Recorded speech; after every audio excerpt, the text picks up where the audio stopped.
I got directed to another video telling people how to live. Let's check it out.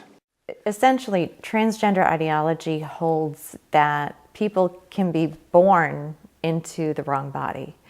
It's simply not true. Well, since you stated that it's not true, that should be the end of it. Sadly, it can be the case that people are born into a body that does not match their brains. The bed nucleus of the striae terminalis of transgender people will more often align with the structure of the cisgender people they identify with. Now, Dr. Cretella here is using her group, the American College of Pediatricians, to make it sound like she's a member of a large collection of doctors who share her opinion. But the American College of Pediatricians is actually a tiny group who split from the American Academy of Pediatricians over political views. The Academy felt that there was no issue with same-sex couples adopting children, which the evidence supports. So, the more conservative members decided to run off and start their own organization. With blackjack and hookers! No, just with their own bigoted views. It should be noted that the American Academy of Pediatricians, which has about 128 times the number of members as the much smaller American College of Pediatricians, has reviewed the scientific work and determined that transgender children thrive with support and acceptance, not indignity and shame for not conforming to the body they were born into. Human sexuality is binary. Okay, we know this because in nature, reproduction is the rule. Well, somewhat.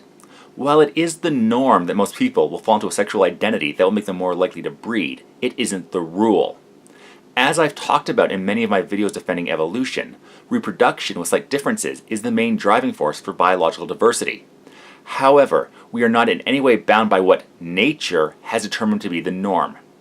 In an environment that has gravity, falling towards the center of mass is the norm, but it's been circumvented by our understanding of lift. We don't need to conform to what nature has assigned for us. And human beings, we engage in sexual reproduction. You need a man and a woman to do that. Just because someone's sexual activity or identity isn't compatible with sexual reproduction, that doesn't mean they shouldn't be allowed to live their life. I'm sterile now, and nobody started saying I shouldn't be allowed to live as I wanted to the day I got snipped. Although the friend that drove me home after the vasectomy still laughs and calls me numbnuts after I told her where the local anesthetic went. There are even hypotheses where nature has naturally selected for parents to have LGBT children to assist in reproductive survival. This may sound paradoxical, but bear with me. The gay uncle hypothesis goes like this. When you have multiple children, if one or more of those children was less likely to have kids of their own, they would be more likely to assist in raising children their siblings have. While the LGBT child is not likely to pass on their genes, having LGBT along with straight kids would mean that parents would be better positioned to pass on their lineage through their grandchildren. This is supported by the fact that as a mother has more boys, the more likely the younger siblings will be gay. And yes, there are ways around that now, and through technology, many people who would have difficulty conceiving a child can be a parent in some way. But for the vast majority of our time as a species, we evolved without any kind of reproductive medicine. Women are XX. Those are the sex chromosomes. Women have two X's. Men have an X and a Y. Those are genetic markers. They're genetic markers for female and male, respectively. Okay? Binary. That's the rule, and it's self-evident. No, it really isn't the rule. While it is true in general for the majority of cases, there are a significant number of people who are born outside of the XX or XY set, with XXY, XYY, XXX, or even X-null chromosome sets. But they're still human beings and should be allowed to live their lives. And remember, things that seem self-evident are not always true, and just assuming things are self-evident can cost lives. In World War II, when planes returned from battle, the engineers would take note of where the bullet holes were and redesign planes with more armor over those spaces, because it was self-evident that that's where they were being shot. This was the exact wrong thing to do, because those were the places the planes could get shot and return safely, whereas the places that didn't have damage were the ones that needed reinforcement, because the planes that were damaged in those areas never made it back.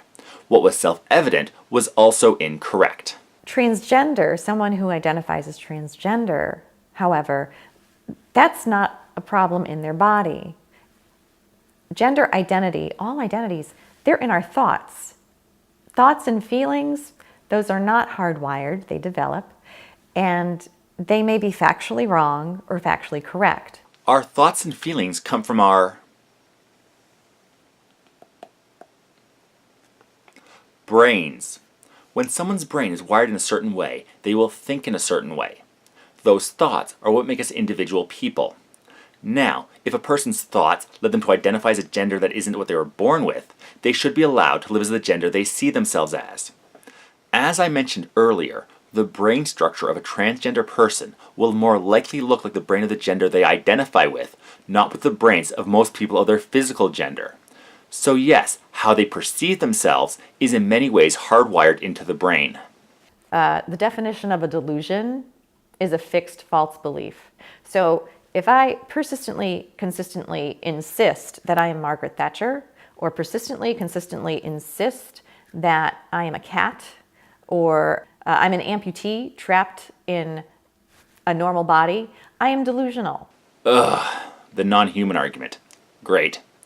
As I just mentioned, the striae terminalis of the transgender person will align with the brain of the gender they associate with, which is, compared to the entirety, only a small change in the physical brain, which can be explained by slight deviations in brain development.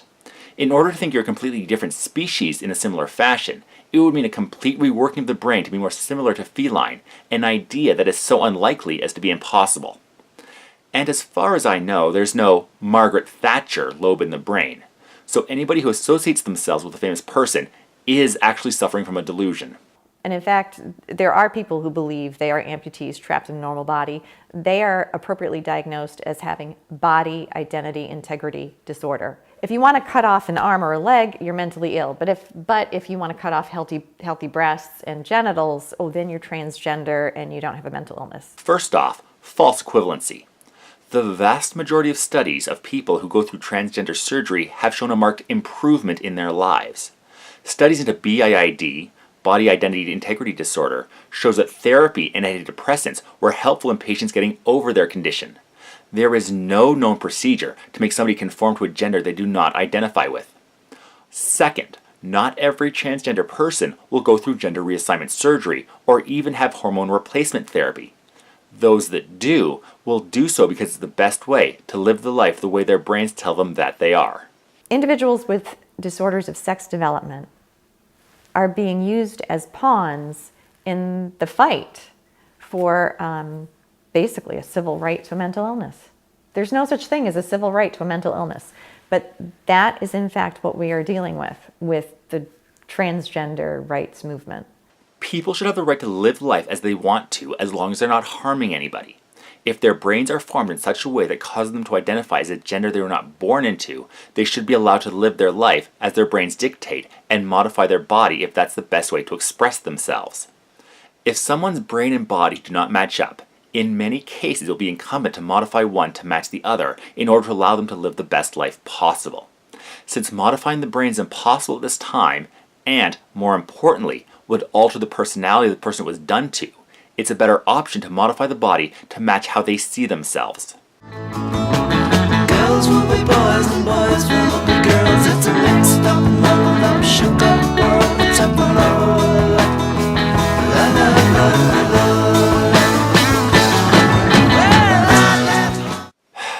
Oh, and to get this out of the way, since we have generally moved past bathrooms, and athletics is currently the mountain for bigots to die on these days, studies show that athletes who have transitioned to their accepted gender are not at any advantage over their cisgendered compatriots. For example, about a year after hormone therapy, there is no specific physiological advantage a trans woman has over cis women. After that amount of time, anybody who's competing as their gender is no longer at any advantage that would have been given by how they were born.